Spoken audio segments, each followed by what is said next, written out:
E agora é momento de entrevista ao vivo aqui no Mando News. Estamos recebendo o advogado especialista em direito tributário, Matheus Santos. Boa noite, doutor. Boa noite, Maxson. Tudo bem? Prazer enorme recebê-lo aqui. Tudo jóia, graças a Deus. Na paz também? Tudo bem, graças a Deus. Na correria de sempre, né? Para variar um pouquinho, prazer é sempre nosso, viu, Maxson? Amém. Gente, estamos no período aí de declaração de imposto de renda. Até 31 de maio está no período da declaração para pessoa física. Agora, tem alguns casos que há isenção. O senhor vem falar exatamente aqui, doutor Matheus, a respeito da isenção de imposto de renda para pessoas com doenças graves. Mas todas as pessoas com doenças graves têm direito à isenção? Não, Maxson, não são todas as pessoas e também não são todas as doenças, ainda que graves.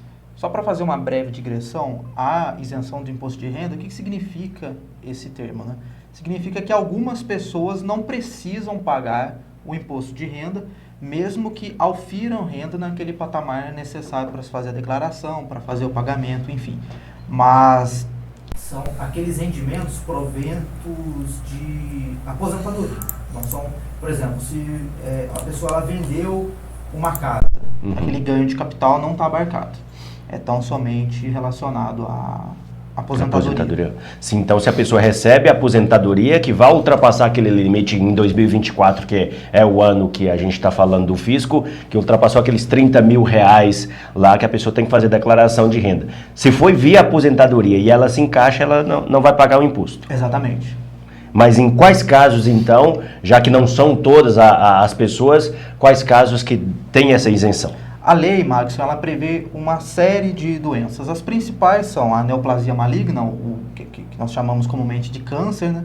A doença de Parkinson, alguma paralisia irreversível e incapacitante, e aí dentro aqui entra inúmeras situações. Às vezes a pessoa, por exemplo, ela tem diabetes, mas em razão da diabetes ela tem alguma paralisia irreversível ou incapacitante.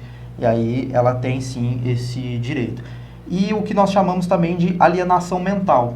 Então, às vezes a pessoa ela tem um estado muito profundo de depressão, às vezes ela tem um estado de Alzheimer que já leva ela para o estado de alienação mental, então ela também faz jus. Mas a lei ela prevê uma série de doenças, algumas que não estão na lei ainda assim têm direito, porque os tribunais reconhecem, mas a princípio são essas: tuberculose ativa, neoplasia grave, enfim, algumas outras doenças. Então, mas aí a pessoa, se ela tem essa doença e às vezes ela ainda está pagando o imposto de renda, ela tem que acionar, ela tem que avisar que ela tem a doença e pedir essa isenção. Sim, ela tem que fazer um requerimento administrativo ou judicial para ela ter direito a esta isenção.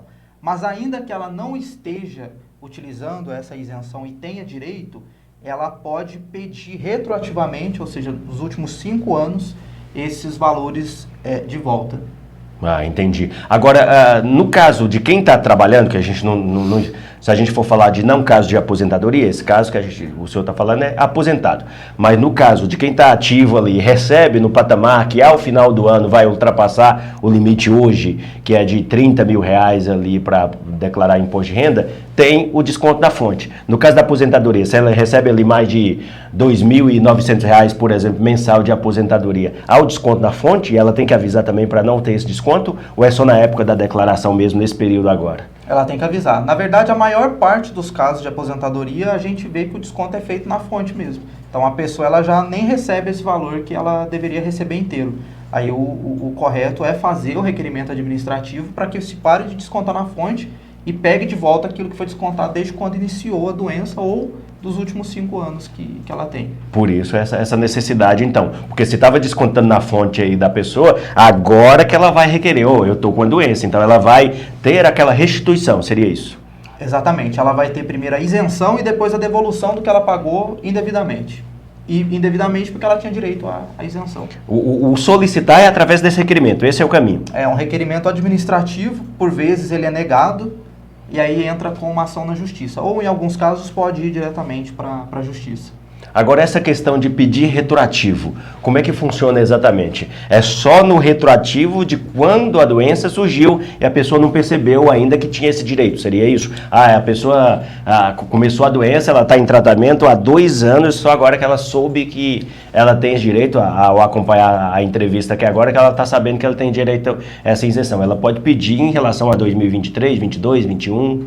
Utiliza-se como parâmetro o laudo médico. Então, se o laudo médico em 2022 constatou que ela tem aquela doença grave que se enquadra nas previsões legais, ela pode pedir a restituição desde 2022. Se é um período mais pretérito, fica limitado aos 5 anos. Então, por exemplo, a pessoa tem a doença grave desde 2018. O relatório médico constatou que é desde 2018. Em razão do que a gente chama de prescrição, que fica limitada aos últimos 5 anos, ela só pode pedir de 2020 até agora, em 2025. Entendi.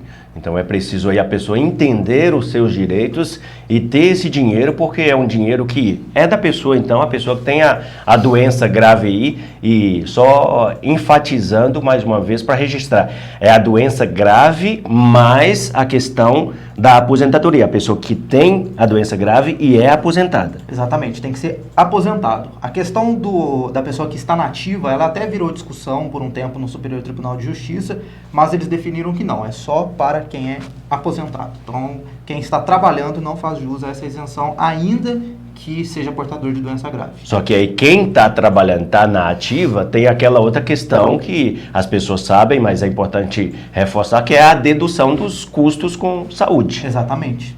Né? Aí faz pela declaração do imposto de renda, é um outro caminho, que inclusive encerra agora no dia 31 de maio. Tá aí, esclarecimento dado pelo professor, pelo doutor Matheus Santos, é professor também? Também. Pelo professor e advogado Matheus Santos a respeito da isenção de imposto de renda. E quem tiver mais alguma dúvida pode entrar em contato, enviar o e-mail lá para vocês. Pode enviar. E nosso e-mail, inclusive, é o tributário@cfmc.com.br. Perfeito. Obrigado, doutor Matheus. Seja sempre bem-vindo. Eu que agradeço. Fique em paz e amém.